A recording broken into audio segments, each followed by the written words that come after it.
All the boards are up, ready to rock.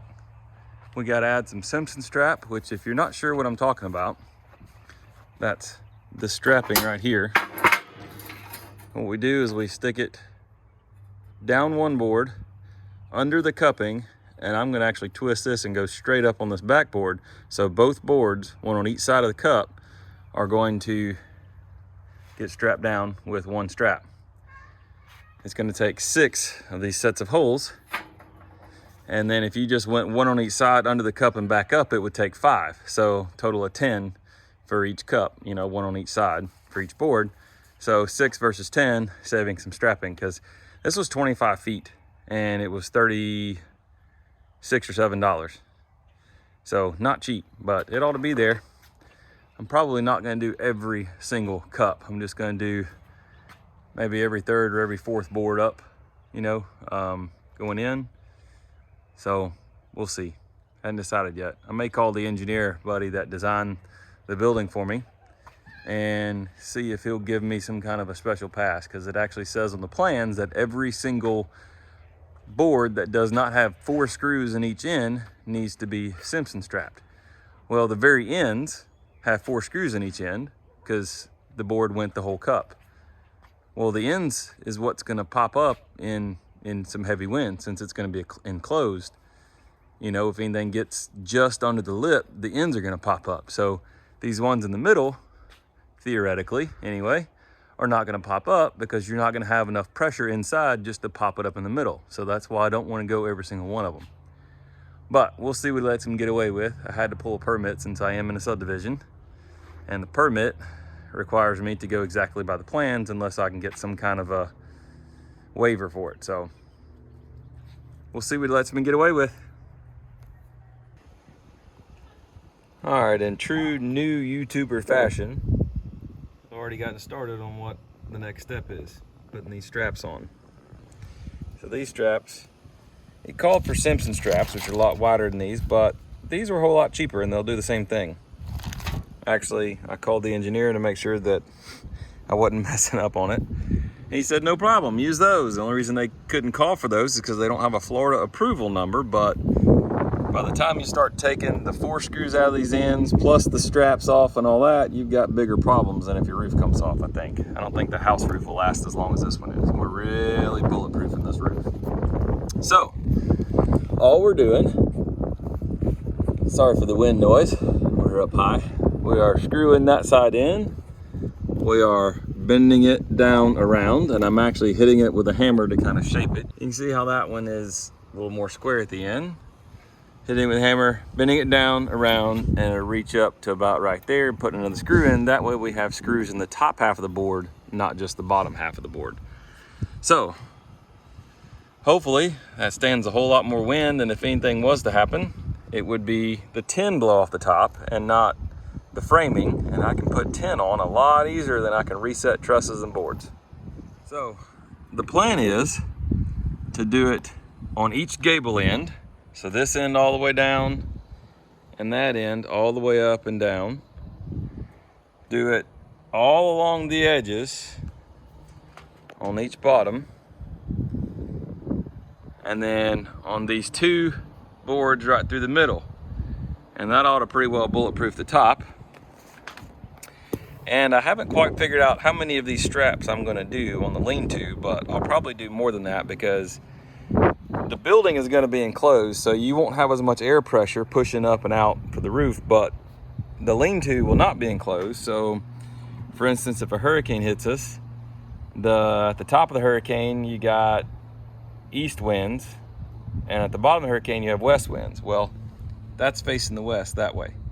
So at the bottom of the hurricane, you'll have west winds, which are typically a lot less strong than the easterly winds at the forefront of the hurricane, but still pretty strong winds depending on the hurricane. And I don't want that roof to blow up and off. So I'll probably put more straps more often on that one than I'm doing on the enclosed building. All right, you may notice something a little different about this video. It's nighttime. Now, why would I be coming to you at night? Well, I had to knock off work a little early this afternoon. There was a problem. when you're putting straps on, like I showed you, and your star drill bit jumps off a screw and dives into your finger, you gotta go see a doctor. So that's what happened. I was screwing in a screw on a strap and it jumped off, and it darn near went all the way through my finger. I mean, you could look at the bottom side of the finger and see where the drill bit almost went through. It was pretty gnarly. Pulled the star bit out and there was still little pieces of skin on the end of the bit. YouTube wouldn't let me show you anything like that, so I didn't word it video it. I had the wife take me to urgent care. I had to get my finger looked at, x-rayed, cleaned up, all that kind of stuff. They had to make sure that I didn't splinter a bone or break a ligament or have any other foreign bodies in there, like any pieces of shards of metal or anything. So we're safe. Had to get tetanus shot. You can't really see it. I already took the band-aid off because I took a shower. But I had to get a tetanus shot, so that's going to be a sore arm for a while. So I'm going to have a sore finger and a sore arm. Always wear gloves, the only thing I can say. Something was telling me, hey, dummy, wear gloves. Oh, I'm just dealing with this little metal strapping. I'm not doing anything, you know, that's going to get a splinter or anything like that. You know, I don't need gloves. I put a couple straps on. I needed gloves. You're going to see me in gloves from now on, I think. That's my story for the evening. I was hoping to get all the straps put on, but I didn't make it, so I'll have to finish up tomorrow. All right, so it's the next day. Coming back out here. I have my boo-boo wrapped up. Let's see, you can see it there. But I do plan on wearing gloves. So we'll see how this works. Now I've got this much left of my 10-foot roll before I have to get some more. I was gonna get some more this evening, but it's supposed to storm next couple days, so I figure I'll get more on the days it's storming and I'll do the work on the days it's decent while I can. So we'll get the rest of this put up and get back out here again as soon as I can get some more materials. Alrighty, I was able to get the rest of the building done. And I guess you can't see it for the poles, but you can see those coming up there.